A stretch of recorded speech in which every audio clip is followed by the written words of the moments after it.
It was for your own good, my father said after he ruined my future. Now that I've left him without a business, I have 48 missed calls and he's begging me to make things right. I never thought I'd be writing something like this, but after what happened last night, I can't keep this bottled up anymore. It's wild how one random message, just a few words, can turn your entire reality upside down. I'm 27 now, and I thought I had finally made peace with some parts of my past. Turns out I was wrong. The message came through Discord of all places. It was from a guy named Eli, someone I vaguely remembered as one of my dad's coworkers. We'd never talked before, at least not directly, so when I saw his name pop up, I was confused. I opened the message and it read, "Hey, are you the one who built the inventory system back in the day for Cornerpoint?" I blinked. At first, I thought he had the wrong person. I was about to reply with a simple nope, but something about it gave me pause. Inventory system? Cornerpoint? That was the logistics company my dad, Victor, had been working at for over a decade. And then it hit me, the project. I hadn't thought about it in years. I was 16, nerdy, and obsessed with learning to code. My dad worked at this chaotic warehouse, and I remember him coming home almost every night venting about how everything was tracked on paper and outdated Excel spreadsheets. They were constantly misplacing items, screwing up shipments, and wasting hours trying to sort it all out. Being an overly eager teenager who had just discovered the power of Python, I offered to help. "Why don't I try building something for you?" I remember saying it like it was no big deal, just a cool project I could learn from. Dad looked skeptical at first, but eventually he gave me a shot. He said something like, "Sure, show me what you can do. But don't expect anyone to actually use it." Challenge accepted. Over the next 3 months, I built a basic but functional inventory tracking system. It was nothing fancy, a local SQLite database, a GUI I pieced together with Tinter, and a few forms for data input, search, and reporting. But it worked. It was stable and it did exactly what they needed. I was proud of it. Really proud. For once, I felt like I was contributing something real. When I showed it to my dad, his reaction surprised me. He was impressed, more than I expected. He looked at me and said, "You've got talent, Aaron. I might show this to my boss, just as an example of what could be done." I felt like I was on top of the world. Not only had I helped him, but maybe this could even lead to something bigger. Then, a few days later, he asked me to do something weird. He told me to delete my name from the code files and remove any comments that had my initials. I asked him why. His response was a vague, "You'll understand when you're older." At the time, I didn't question it. He was my dad. I figured maybe it was some sort of professional thing, like he didn't want to show off that a teenager built it. Maybe he just wanted to keep things clean. I was naive enough to accept that. So I scrubbed my name from the files and handed it over. That was the last time we ever talked about it. Years passed. I graduated high school, tried college, dropped out due to financial issues, and slowly started building a career for myself in tech. My dad, meanwhile, got promoted. I remember hearing that he'd moved up to operations supervisor, then eventually to director. He always chalked it up to hard work and dedication, and I believed him. I had no reason not to. Until Eli's message. I finally replied asking him what he meant. That's when he sent me a screenshot, a snippet of the current system's interface, along with a comment, "Still holding up after all these years. Didn't think Victor was a coder." I stared at the image for a long time. It was unmistakable, the layout, the field names, even the color scheme. It was my work. My 16-year-old self had written that code. They'd updated the UI a bit and patched some things, sure, but the core logic? Still mine. I felt like the air had been punched out of my lungs. I asked Eli some more questions, trying to stay casual. He told me that the system had been in place for over a decade and was considered one of the cornerstones of their operations. According to him, my dad often talked about how he taught himself to code to solve the warehouse's inefficiencies. They even had a running joke at work about how he was the accidental genius. I wanted to throw my phone at the wall. All these years, while I struggled through job interviews and scraped money together for certifications, he was writing the success of something I built at 16. Not just writing it, taking full credit for it. I didn't know what to do. I didn't sleep that night. I just kept thinking back to all the times I asked him for help, small things like covering a course fee or helping with rent when my internship didn't pay enough, and he'd just shrug and say, "You need to learn the value of hard work." The next evening, I couldn't take it anymore. I got in my car and drove to their place. My dad lives with his second wife, Claire, in a nice suburban neighborhood. Their house is the kind of place with a perfect lawn and solar panels, a symbol of quiet success. I sat in the driveway for 10 minutes before knocking on the door. He answered with a surprised look. Aaron? Everything okay? I didn't respond right away. I walked into the living room, sat down, and pulled out my phone. Why is Eli messaging me about the inventory system I built in high school? He blinked. Then he laughed. That old thing? Seriously? You're bringing that up now? I looked him straight in the eye. Yeah, because I just found out you've been taking credit for it for over a decade. He smirked. Not in a malicious way, but that kind of smug, dismissive look I've always hated. Come on, son. You were just a kid messing around with code. I turned it into something useful. Nobody would have taken a high school project seriously. I felt my hands clench. You didn't turn it into anything. You've been riding on it for years. Promotions, bonuses, all because of something I made. Claire came in from the kitchen holding a mug. What's going on? She asked. When I explained, she frowned but didn't seem shocked. Sweetheart, she said. Sometimes parents have to make hard choices for the good of the family. I laughed bitterly. For the family? When I couldn't afford my AWS certification, he told me to get a second job. When I was late on rent, he told me to stop being lazy. But he's been collecting raises off my work this whole time. My dad crossed his arms. You should be grateful. Everything I did for us. What kind of son tries to tear down his father's success? That was it. That was the moment I knew there was no remorse. No guilt. Just ego. I stood up. I'm not trying to tear you down. I just want the truth to mean something. But I'm not a scared teenager anymore, Dad. And I'm not going to stay quiet. He didn't say anything. Claire looked away. I left before the conversation could turn into a screaming match. Back in the car, I texted Eli. Thanks for telling me. I think it's time people knew the truth. My girlfriend, Lena, thinks I should let it go. It's ancient history, she says. Why stir the pot now? But it's not ancient history, because the system is still being used. And my dad is still pretending he built it. And while I've worked for every inch of progress in my career, he's been profiting off something he didn't understand, didn't value, and didn't even have the decency to admit wasn't his. I haven't decided exactly what I'm going to do next. But one thing's for sure. I'm not letting this go. I didn't sleep much the night after confronting my dad at his house. I kept replaying the conversation in my head. Over and over. His smirk. His laugh. That one line. You should be grateful. Grateful? For what? For being erased from something I created? For watching him build a career off my work while I scraped by? I couldn't shake the bitterness crawling under my skin. Something inside me had shifted. I was done trying to be polite. Done pretending I was okay with it. The next morning I texted him. Meet me at Bellevue Diner. Tomorrow. 10 a.m. Bellevue was a quiet little diner near where I grew up. We used to go there every other Saturday when I was a kid. Back when he still made time for pancakes and long talks about life. I chose it because it felt like neutral ground. Familiar, public, hard for him to manipulate or escalate anything. He responded almost immediately. Sure. I'll be there. I had a feeling he thought I wanted to apologize. That maybe I'd calmed down and was ready to talk like men. That was his favorite phrase growing up. Talk like men. Which usually meant I was supposed to sit down, shut up, and accept whatever decision he made. This time would be different. Before heading to the diner, I made sure I had everything. I pulled out my old laptop and backed up all the original project files. Dates intact. Metadata clean. I even printed a few of the code snippets, the ones with my original comments, my teenage handwriting scribbled in the margins. I also included the project outline from the notebook I kept back then. It still had a sticker on the front that read Aaron stuff. Childish but authentic. By the time I walked into the diner the next day, my heart was pounding, but my mind was clear. I spotted him right away, sitting in the corner booth like he owned the place. And to my absolute lack of surprise, Claire was with him. Of course she was. She looked up with a tight smile.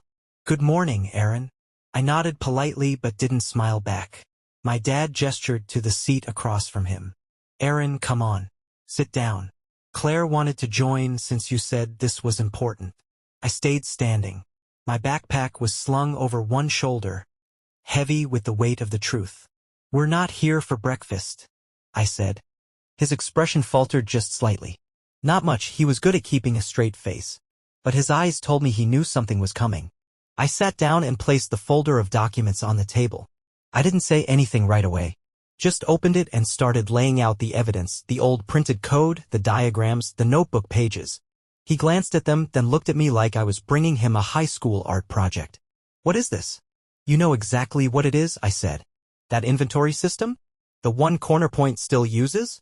This is what I wrote when I was 16. And you've been taking credit for it for over a decade." Claire looked confused. "Wait, what do you mean taking credit? I thought Victor made that system from scratch." He started shaking his head, chuckling like this was some sort of misunderstanding. "Aaron, come on. That was years ago. You played around with some code and I took it and made it useful. I turned it into something that actually helped people." "No," I said, sharper than I intended. "You didn't touch it. You didn't write a single line of code. Carl told me everything, you passed it off as your own, and you've kept that story going ever since. You built your whole career off something you didn't even understand."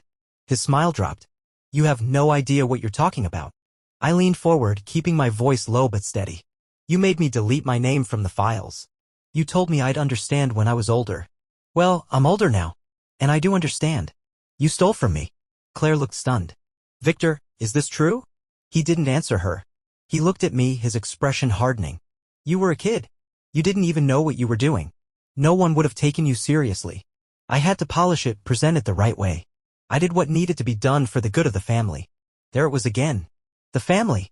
The blanket excuse for every betrayal. For the good of the family? I repeated. "When I was broke and asked you to help with certification courses, you told me to get a job. You never once acknowledged what I built. You used it. And when it paid off, you shut the door in my face." "You're being dramatic," he snapped. "No," I said, calmer now. "I'm being honest. And I brought proof."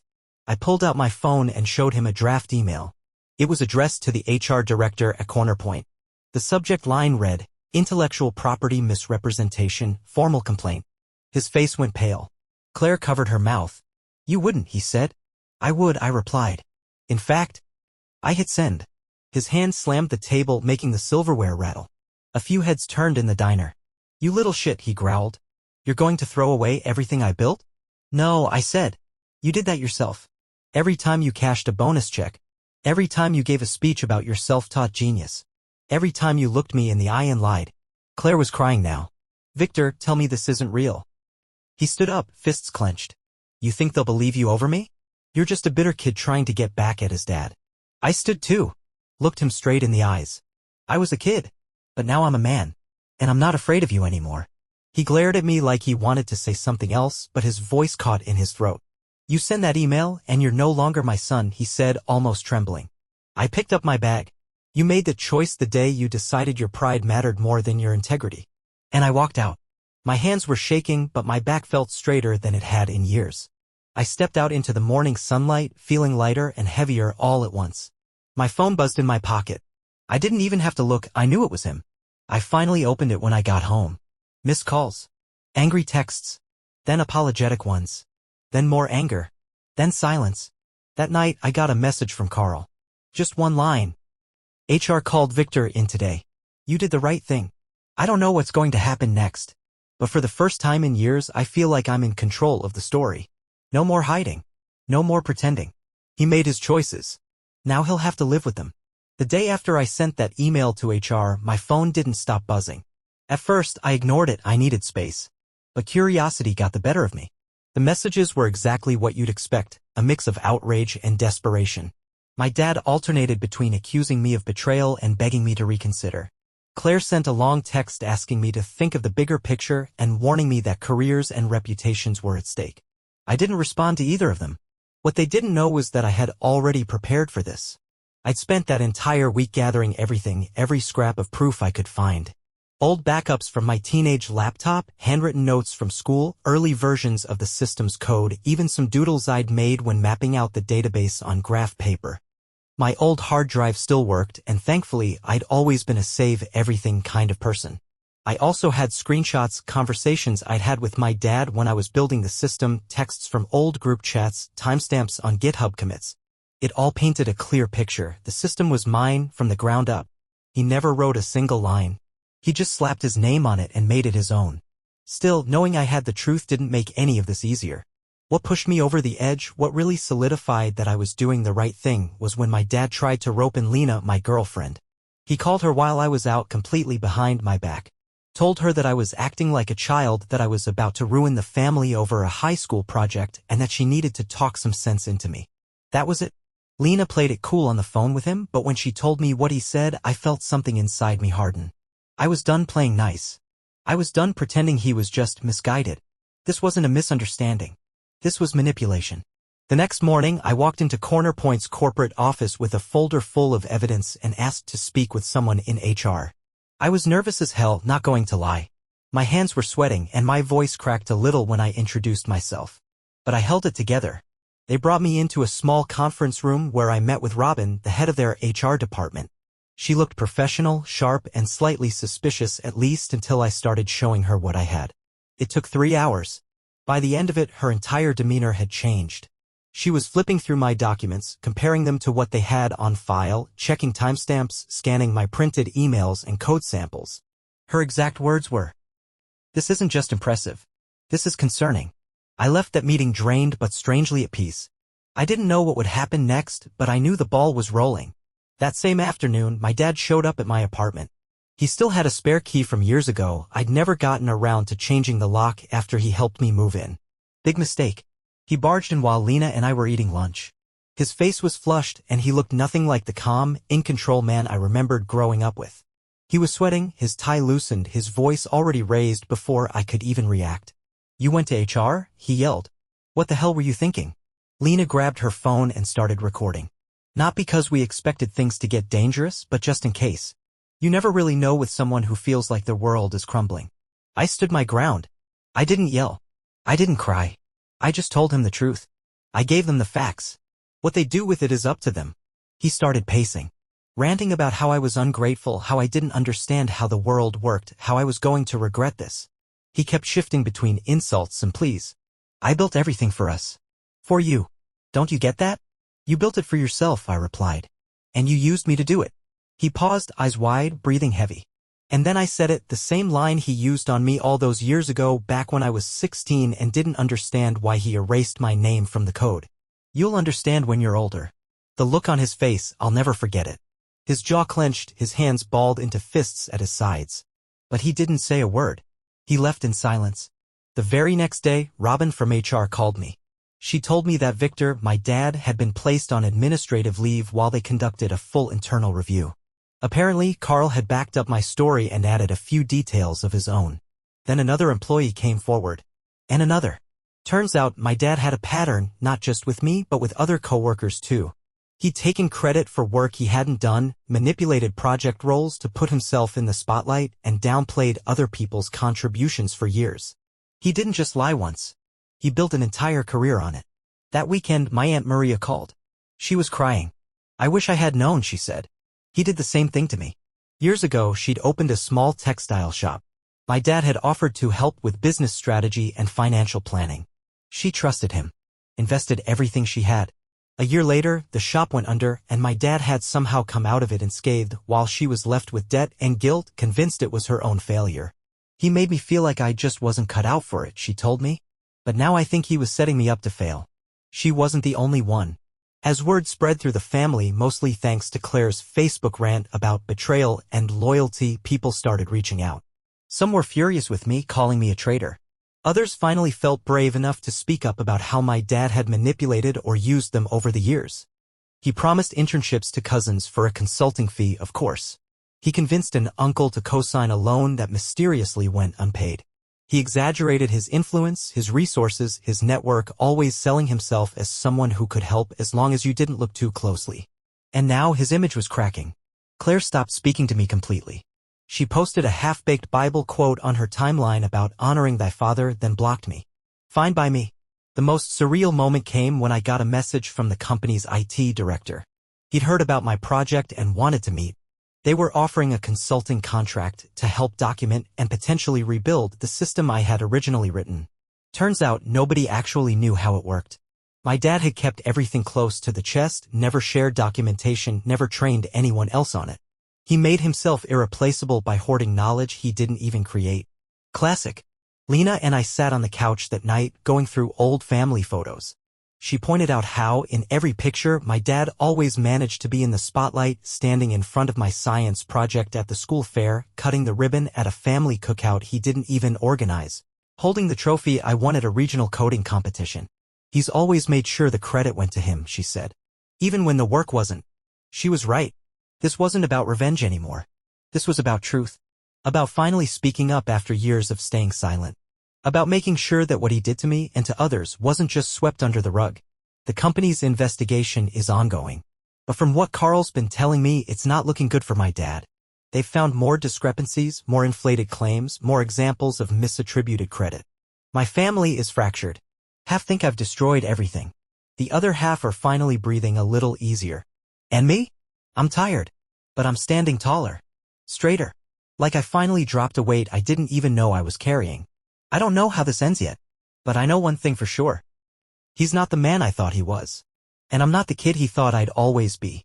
My phone started buzzing at 5:47 a.m. By the time I dragged myself out of bed and looked at the screen, I had 17 missed calls from my dad. By 9 a.m., that number had jumped to 92. 92. The notification screen looked like a wall of Victor, Dad, back to back to back. Missed calls, voicemails, texts. Some were just his name. Others had snippets of text I could preview without opening. Please, Aaron. You can't do this. Everything's falling apart. I didn't respond. I didn't even listen to the voicemails. I already knew what had happened. The company's investigation had concluded. And it didn't end in a demotion or a warning. They fired him. Full termination. Effective immediately. Carl was the one who gave me the heads up. He texted me around 7 a.m. It's official. He's out.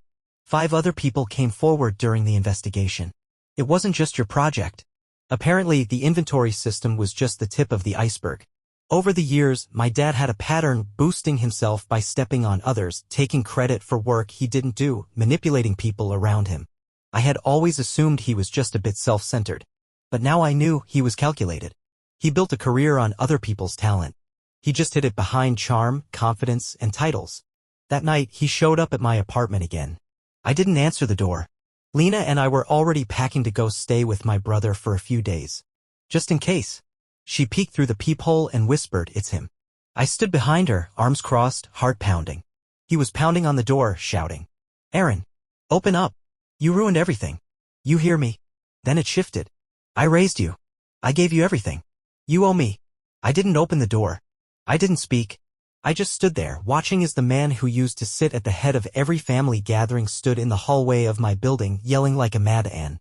His dress shirt was wrinkled, his tie half undone. His face was red, his voice cracking. He looked small. Eventually he left. We stayed silent the whole time. Just watching. Listening. The next day, Claire called me. I almost didn't answer, but curiosity got the better of me. She sounded hollow. "He came home and destroyed the living room," she said. "Threw a lamp. Smashed his awards. Ripped a photo off the wall and broke the frame." She paused. "He's not okay. I think he's unraveling." I didn't say anything. Then she added something that surprised me. I went through his emails. On the iPad. He never logged out. Apparently, she'd started digging. And what she found made her sick. Dozens of messages, emails to clients, colleagues, even family members, where he twisted stories, claimed credit, threw others under the bus. Carefully curated lies. Versions of himself that only existed on paper. She left him that night. Packed a bag and went to stay with my Aunt Maria. Another person he'd burned years ago. I didn't feel satisfaction. Not exactly. It was something more complex, like watching a dam finally break after years of quiet pressure. The damage was real, yes, but the flood was overdue. What really sealed it for me was when I got a call from the IT director at Cornerpoint. He wanted to thank me and ask if I'd consider coming in as a consultant. Not just to explain the original system, but to help build something better. Turns out no one really understood how it worked. My dad had deliberately kept everything undocumented. He didn't want anyone else to touch it because then they might have seen the truth. Convenient. Now, they were rebuilding from scratch this time with transparency. Lena and I sat on the balcony that night, drinking tea and watching the city. She looked at me and said, "You know, I've never seen you this calm." And I realized she was right. For the first time in years, I didn't feel like I was carrying this invisible weight. I didn't feel like I had something to prove to him anymore. I didn't feel like a scared teenager desperate for approval. I felt free. Of course, that didn't stop the messages. He kept calling, texting, trying new angles. Guilt, then anger, then begging. One message stood out, a long paragraph about how everything he did, the lies, the manipulation, was to secure our family's future. Classic. I responded with a screenshot, the one where he threatened to ruin my career if I spoke up. That shut him up for a while. But he wasn't done. A few days later, Carl texted me again. He tried to access the company servers remotely. Got flagged instantly. Desperate moves. Wild flailing. It was almost sad watching someone so obsessed with control lose every grip point one by one. Then came the relatives. Some reached out to defend him. He's still your father. You only get one family. This could have been handled privately. But others finally started sharing. My cousin Jason messaged me to say that years ago my dad promised to get him a summer internship for a referral fee. When Jason's parents couldn't afford it, the internship mysteriously fell through. My uncle told me my dad convinced him to invest in a sure-thing startup that went belly up right after my dad pulled out his own money, of course. One by one, the stories surfaced. People who had felt ashamed or blamed themselves were finally connecting the dots. He'd been manipulating all of us for years. This wasn't about revenge anymore. This wasn't just my fight. It was the end of a performance he'd been putting on for decades. And the curtain was finally falling. A week later, Claire sent me one final message, a screenshot of him texting her at 2 a.m. begging her to talk sense into me. He said he couldn't sleep. Said he was thinking about driving to my apartment again. Said he just wanted to explain everything. We showed the message to building security. Gave them a photo. We weren't taking chances. Lena and I stayed at my brother's place for a while. He and his wife were amazing, supportive, calm, safe. For the first time in a long time, I felt like I was surrounded by people who saw me clearly. Who didn't expect me to shrink myself or keep quiet to keep the peace. And then, one night, as I was brushing my teeth, I looked in the mirror, really looked, and I said out loud, "You were right." It took me a second to realize who I was talking to. My dad. Because for years, he'd shut me down with one sentence whenever I questioned something or pushed back or asked for fairness. "You'll understand when you're older." And now, I did. I understood that some people will always value reputation over reality. That they'll manipulate, control, and erase to protect the image they've built even if it means hurting the people closest to them. I understood that silence isn't loyalty. That sometimes telling the truth isn't betrayal, it's justice. I understood that respect isn't automatic. It's earned. And if someone loses it, that's on them, not on you for noticing. So, Dad, if you're reading this, and I know you probably are, since you follow everything I do online now, here's your answer. Yes, I understand now. I understand exactly who you are. And finally, I understand who I am too.